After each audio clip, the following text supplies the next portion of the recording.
anak kucing. Akhirnya karena jengkel, Wukong langsung balik memegangnya dengan posisi ala-ala mantap-mantap. Anehnya, Azi malah diam aja, pasrah dengan apa yang akan terjadi. Jantungnya berdetak sangat kencang bagai genderang mau perang. Dak-dikduk perasaan campurnya membuatnya memejamkan mata dan siap untuk dilumat oleh si Wukong yang ternyata juga merasakan romansa yang sama. Tapi ada aja gangguan. Si gendut Juan Lian datang dengan konyolnya mengira Wukong akan melakukan permesuman dengan Aze. Karena geram, Aze pun mengusirnya dengan nada marah-marah. Nah, setelah itu dia jadi salting dan langsung pergi. Saat di luar, dia bertemu dengan Erlang yang sedang melamunkan masa lalunya. Erlang ini sudah sangat lama berada di dunia manusia untuk belajar mengendalikan hawa nafsunya jika ingin menjadi dewa yang hebat. Dia juga membawakan oleh-oleh kepada Azi berupa biji bunga agar ditanam di sini. Setelah itu, Wukong merenungi masa lalunya saat bersama pendeta tua yang sudah merawat dan mengajarinya, di mana sejak saat itu tujuan Wukong berada di kayangan ini adalah untuk menghancurkan benda pusaka yang disebut pengendali takdir, yang dengannya kayangan menyeimbangkan 3 alam dan menguasai semua jiwa manusia. Keesokan harinya, para akademisi akan melihat dan mempelajari apa yang ada di kayangan ini, termasuk Wukong yang juga ikut dalam prosesi tersebut.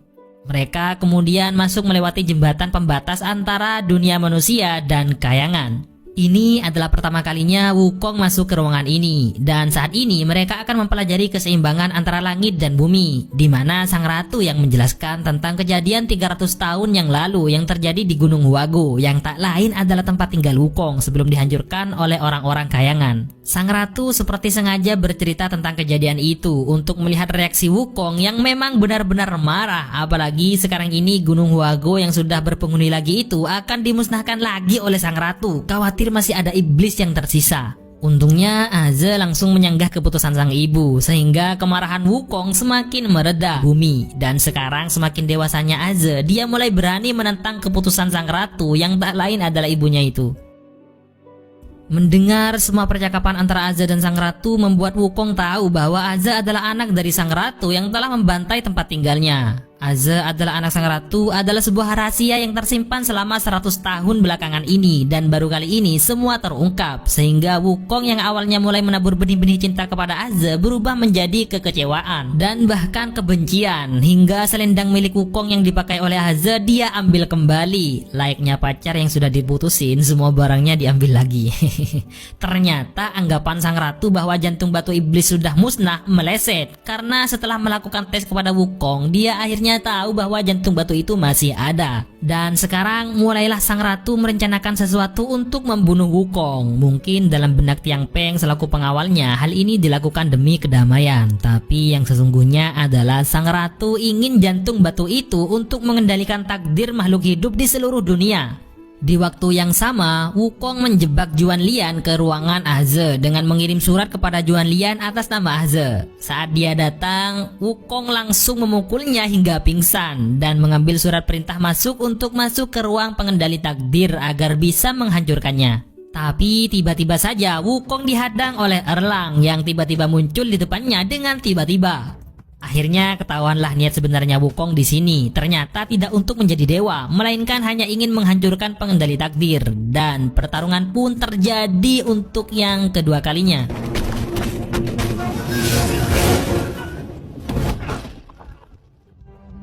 Tak lama kemudian, Tiang Peng datang untuk membantu mengalahkan Wukong.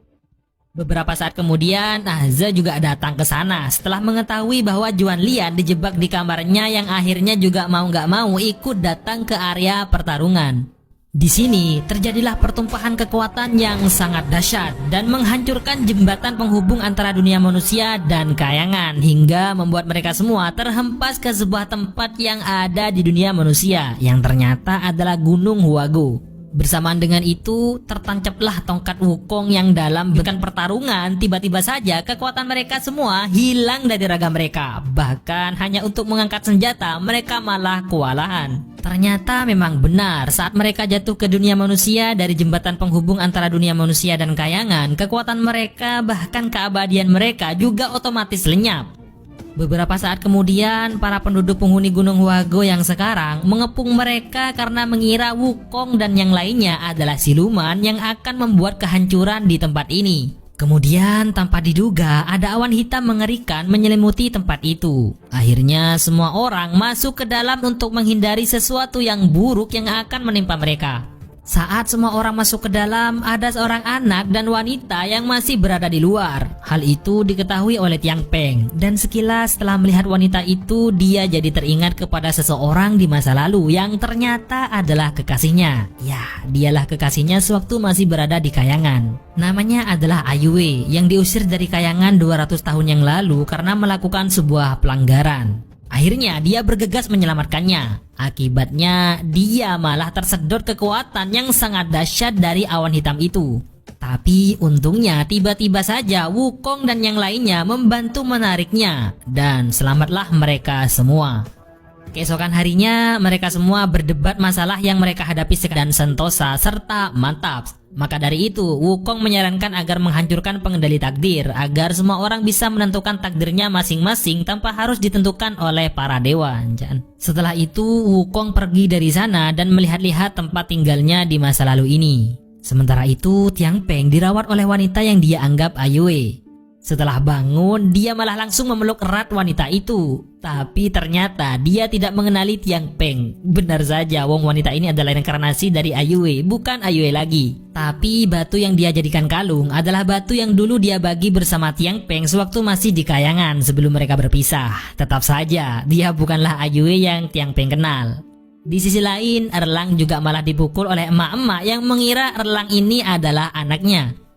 Akhirnya tibalah saatnya untuk mereka semua menyiapkan penyerangan kepada awan hitam yang datang secara berkala ke tempat itu. Mereka merencanakan untuk menangkap awan itu dengan cara memancingnya keluar dan akan menembaknya dengan sebuah senjata, yang mana semua senjata itu akan dirancang dan diciptakan oleh Yuan Jian, dewa yang ahli dalam membuat barang-barang aneh dengan kemampuan uniknya.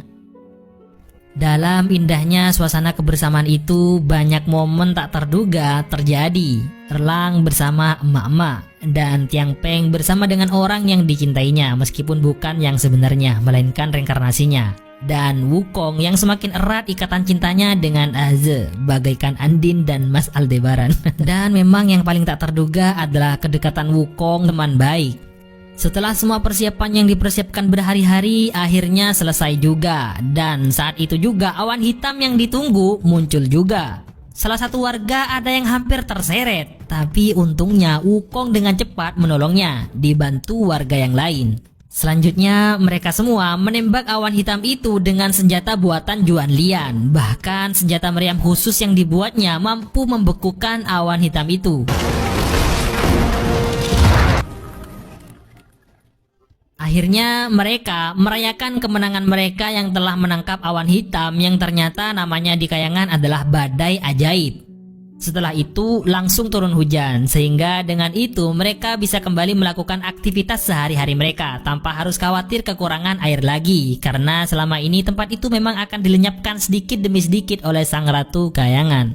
Mereka pun membuat sebuah perayaan untuk menghormati jasa para dewa ini. Saat itu Tiang Peng melihat batu yang dulu pernah diambil oleh Wukong darinya nyangkut di antara kayu-kayu akibat pertarungan dengan awan hitam. Akhirnya dia bisa memberikan kejutan kepada wanitanya dengan menyatukan bagian batunya dan batu wanita itu, di mana sudah 200 tahun sejak kepergian Ayue dari Kayangan. Baru kali ini Tiang Peng bertemu kembali dengannya, bahkan meski sudah selama itu cintanya pada Ayue tetap tidak berubah sama sekali. Sementara itu Wukong sedang berromansa ria dengan Aze dalam suasana yang bikin para jomblo jadi iri hati. Tapi kesenangan itu hanya bertahan beberapa waktu saja, karena tiba-tiba muncul seseorang dengan aura gelap, di mana bersama dengan itu turun salju misterius. Di samping juga batu meteorit yang dipakai wanita kekasih Tiang Peng bersinar menandakan